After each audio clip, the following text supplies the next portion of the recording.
ছাত্র পরিষদ কিংবা দলের যে কোনো নিজেকে আমি যখন বলছি আমি কর্মী, স্বচ্ছ ভাবমূর্তি নিয়ে কাজ করতে হবে। আর এইগুলো কোনোটাই চলতে পারে না। কোনো উদ্ধত্ত কিংবা সরকার পক্ষে আপনারা রয়েছেন বলে, সরকারের সংগঠন করছেন বলে আপনারা এই দুর্নীতি ইত্যাদি করতে পারেন, এগুলো বলা হয়েছে। এটা না লার্জলি বলা হয়েছে, মানে কিন্তু আমরা মনে করি যদি এটা 10-15%ই হয়, বাকি সবাই যে মনোজিৎ আর সবাই যে কী সব নাম বলছেন তা তো নয়। এটা পুরো আপনি পুরো সংগঠনকে যদি বদনাম করে দেন, এটাও তো হওয়া উচিত, এটাও তো অত্যন্ত দুর্ভাগ্যজনক। কিন্তু নিশ্চয়ই আমরা ওদেরকে তো কোনো ডিফেন্ড করিনি। এরকম ছাত্র রাজনীতি যারা করেন আমরা তাদেরকে চাই না ছাত্র সংগঠন করুক।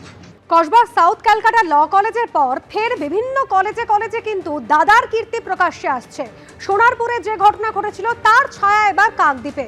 ফের ইউনিয়ন রুমে মাসাজ বিতর্ক। কাকদ্বীপের সুন্দরবন মহাবিদ্যালয় ইউনিয়ন রুমে কিভাবে মাসাজ চলছে দেখুন একবার।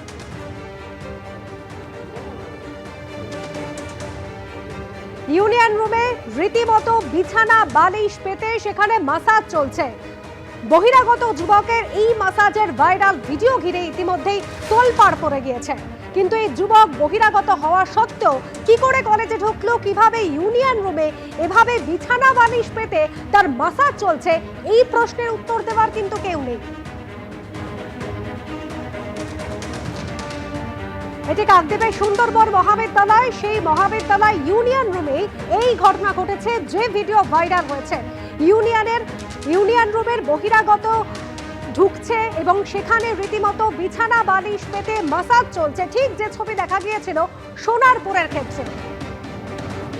ইতিমধ্যেই ভাইরাল ভিডিও ঘিরে তোলপাড় পড়ে গিয়েছে। আর বহিরাগত যুবক দেবজ্যোতি পাল, যাকে এই ভিডিওতে দেখা যাচ্ছে, যার মাসাজ চলছে, তার বক্তব্য যে খেলার সময় চোট পেয়েছিল সে, তাই ইউনিয়ন রুম ঢুকে সে মাসাজ করছিল। শুনুন একবার।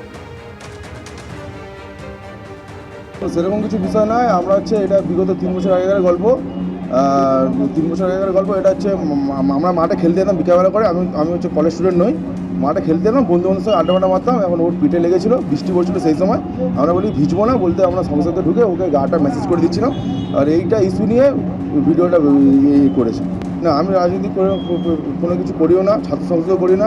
আমি এমনি জাস্ট বন্ধুর সাথে মেলামেশা করি, এমনি ঘোরাটোরা করি। সব আমাদের বাচ্চা থেকে ছোটোবেলার সব ফ্রেন্ড।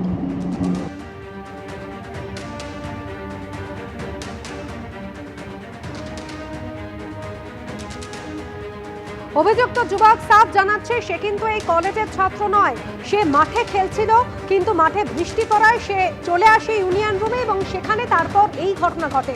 কিন্তু একজন বহিরাগত যুবক সে কিভাবে ইউনিয়ন রুমে ঢুকলো এবং এভাবে মাসাজ চালালো, সেই প্রশ্নের উত্তর কিন্তু এখনো পর্যন্ত মেলেনি। আর শাসক দলের মদতেই এমন ঘটনা ঘটছে, সরব হয়েছেন এবিভিপি সদস্যরা। শুনুন।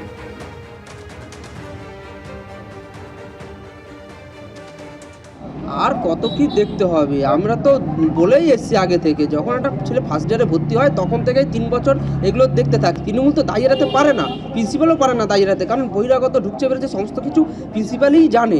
এবং কি এটা তৃণমূলের যে সংসদ তারাও তো দায়ী এড়াতে পারে না, কারণ তাদের ওটা ঘর হয়ে গেছে, তাই না? ঘরের লোক কী করে দায়ী এড়াবে? প্রিন্সিপাল এগুলোকে পুষিয়ে রেখেছি, কারণ সেটিং বলে, কারণ প্রিন্সিপালের একটা ভয় আছে যে চাকরির বিষয়ে তাকে একটা নিতে হচ্ছে।